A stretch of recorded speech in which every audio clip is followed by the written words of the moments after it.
A scathing new report has found that intelligence was manipulated to paint a more optimistic picture of the administration's fight against ISIS. The report, released earlier today by a House Republican Joint Task Force, sparked by a whistleblower, shows intelligence gathered by U.S. Central Command was knowingly manipulated, in fact, downplaying the threat from ISIS. CENTCOM says it is reviewing the findings, but won't comment beyond because, well, of the ongoing investigation by the task force and another one by the Department of Defense's Inspector General.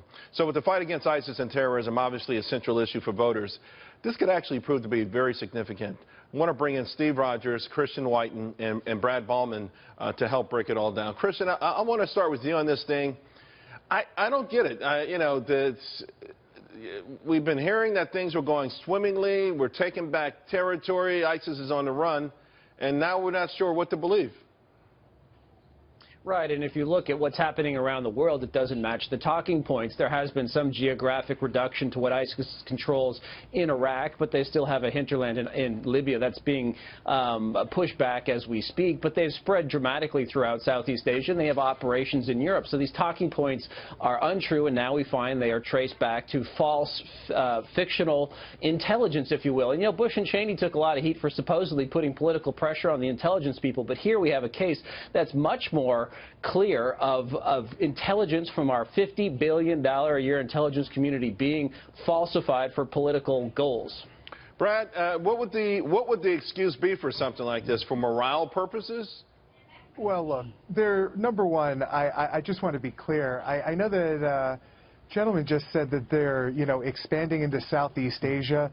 I want to be clear on this. ISIS, while a serious threat, the war on ISIS is being prosecuted very strongly by this administration and by the Defense Department, and any notion that they're not is absolutely ridiculous. Now, let's also be clear on another thing. To mislead the American people is never something that should ever be done, and there is no excuse to mislead the American people.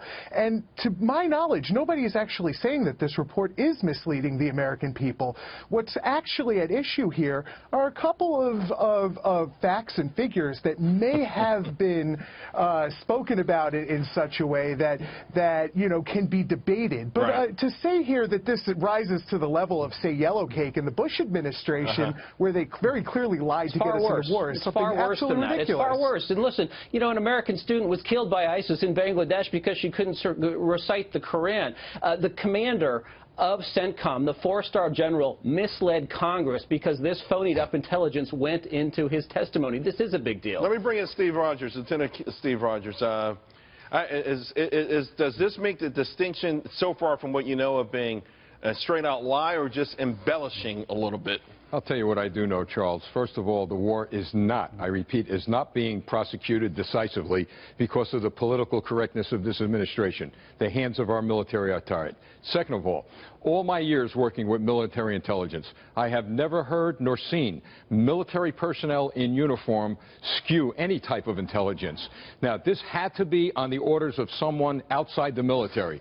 This is like Vietnam. In Vietnam, they had skewed the body bag count so that the American people would not get too concerned about the prosecution of the war. They are doing the same thing here. This is for political purposes, and military people would not do this because by doing this, they're putting the lives of their very own fellow troops in danger. Brad, if it turns out that this is true, though, what would you think?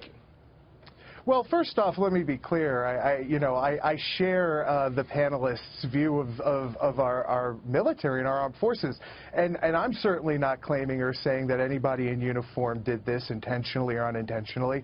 But let's not turn this into something that is equivalent to what happened under the Bush administration, where the Bush administration and Vice President Cheney lied to get us into war with Iraq, which caused this situation to begin with, which has led to the deaths of tens of thousands of American lives, hundreds of thousands of Iraqis. To create some sort of moral equivalency here at this point is just absolutely crazy, and it's probably a little bit premature. I know that's the old get out of jail card, we did something awful and wrong and deceiving, but, and I don't know, I don't think it's working anymore, Brad. But listen, we're finished with the segment.